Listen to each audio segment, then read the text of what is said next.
Salam damai sejahtera, saudara dan saudari terkasih dalam Kristus Yesus. Mari kita renungkan bersama bacaan liturgi pada hari Minggu biasa ke-22, tanggal 1 September tahun 2024. Bacaan diambil dari Markus 7 ayat 1-8, 14, 15, 21 sampai dengan 23. Dengan perikop berjudul Perintah Allah dan Adat Istiadat Yahudi.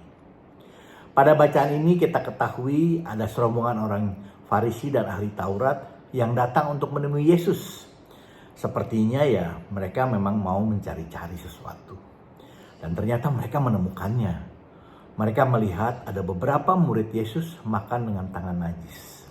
Karena makan dengan tangan yang belum dibasuh. Seperti dikatakan kalau orang Farisi dan juga kebanyakan orang Yahudi, mereka tidak makan sebelum membasuh tangan terlebih dahulu. Juga ada banyak lagi ritual lain tentang cuci-mencuci dan bebersih. Mereka protes. Mengapa murid-muridmu tidak hidup menurut adat istiadat nenek moyang kita, tapi makan dengan tangan najis katanya. Yang kemudian dijawab Yesus, benarlah nubuat Yesaya tentang kamu, hai orang-orang munafik. Sebab ada tertulis, bangsa ini memuliakan aku dengan bibirnya, padahal hatinya jauh daripadaku. Percuma mereka beribadat kepadaku. Sedangkan ajaran yang mereka ajari adalah perintah manusia. Perintah Allah kamu abaikan untuk berpegang pada adat istiadat manusia. Perkataan Yesus ini bukan berarti Yesus nggak setuju kalau kita harus menjaga higienisitas. Apalagi sejak pandemi kemarin, tentu kita harus selalu menjaga kehigienisitas kita. Kita harus higienis terus. Tapi di sini tidak ada hubungannya dengan kebersihan diri, melainkan lebih mengenai ritual keagamaan yang mereka junjung tinggi di atas ajaran Tuhan dan hukum cinta kasih Allah. Yesus mau mengatakan, jauh lebih baik kita memiliki hati yang bersih meskipun tangan kita berdebu dan kotor, daripada kita memiliki tubuh dan tangan yang bersih secara lahiriah, namun hati kita tidak bersih dan hati kita kotor. Terus terang, saya pun sering merasa seperti orang Farisi ini. Kadang ya, saya merasa kalau saya masih terus harus mempertobatkan diri saya. Karena seringkali saya lebih mementingkan hal-hal yang lahiriah, ritual, rutinitas di atas ajaran Tuhan dan hukum cinta kasih. Seperti katakanlah dalam tiap masa Prapaskah. Tentunya sesuai anjuran gereja, saya juga berusaha menjadi seorang Katolik yang baik. Saya melakukan puasa saat Rabu Abu dan Jumat Agung. Juga saya tertib pantang daging, pantang jajan, atau pantang-pantang lainnya yang saya tentukan pada saat masa Prapaskah tersebut. Namun nyatanya dalam keseharian di masa Prapaskah itu saja, saya belum bisa sepenuhnya melakukan pantang yang sebenarnya. Yaitu mengekang diri saya dari hawa nafsu dan perbuatan seenaknya. Saya masih judes kalau bicara, masih suka ngomel dan menggerutu, masih omong kasar, bahkan kadang-kadang saya bisa memaki juga. Artinya seringkali tanpa sadar saya sudah menyinggung dan menyakiti hati orang lain. Kadang saya merasa, saya membayangkan sepertinya Yesus sendiri dari atas kayu salibnya menengok ke arah saya, memandang dengan kasih dan seolah-olah dia berkata, Purnomo, kamu jangan kayak gitu dong. Masa kamu jadi kayak orang hipokrit? Seperti orang Farisi dan ahli Taurat saja. Di satu sisi seperti orang baik, sementara di sisi lain masih belum mampu menjaga lidah dan kelakuan.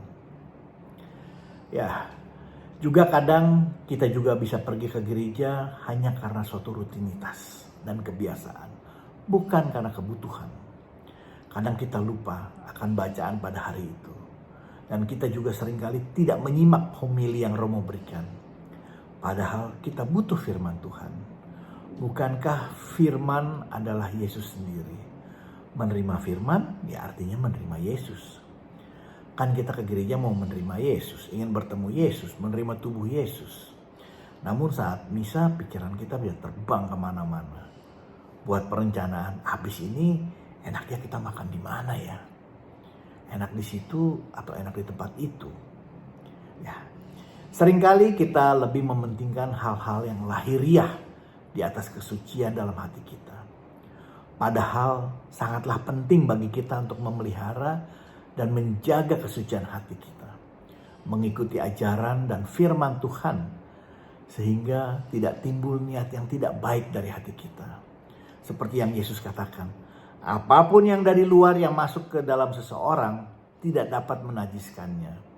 Tapi apa yang keluar dari seseorang itulah yang menajiskannya. Karena dari dalam hati timbul niat buruk. Segala pikiran jahat, percabulan, pembunuhan, percinahan, keserakahan, hawa nafsu, iri hati, kesombongan, dan seterusnya.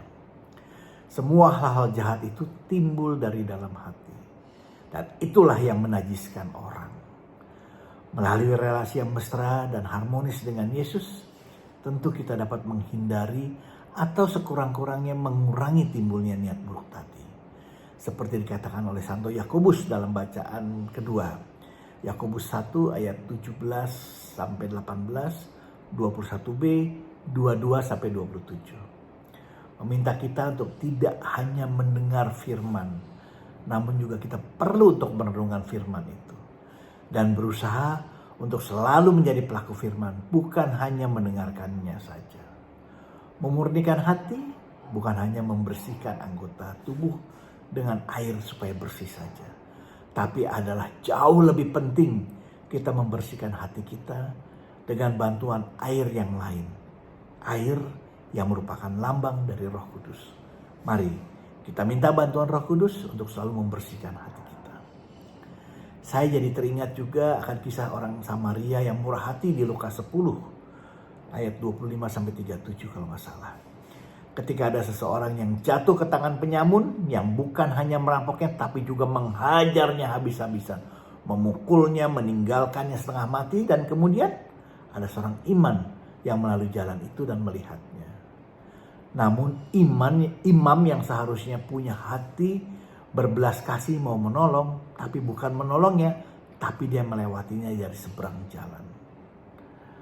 Demikian juga dengan seorang Lewi yang datang ke tempat itu, melewati dia dari seberang jalan.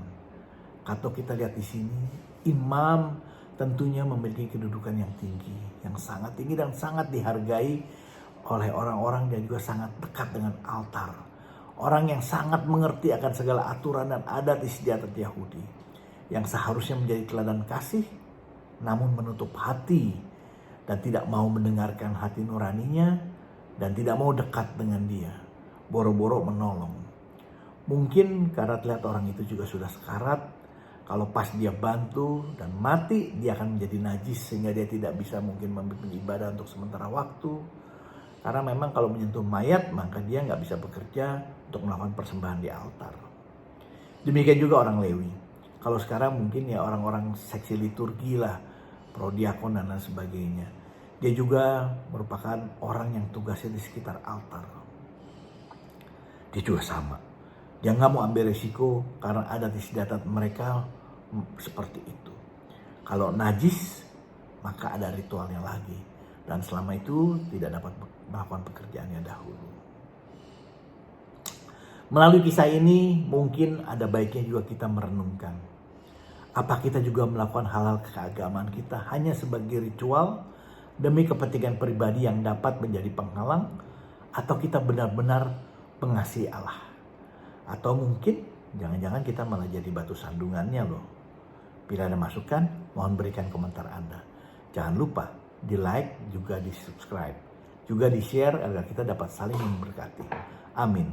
Tuhan Yesus memberkati kita semua.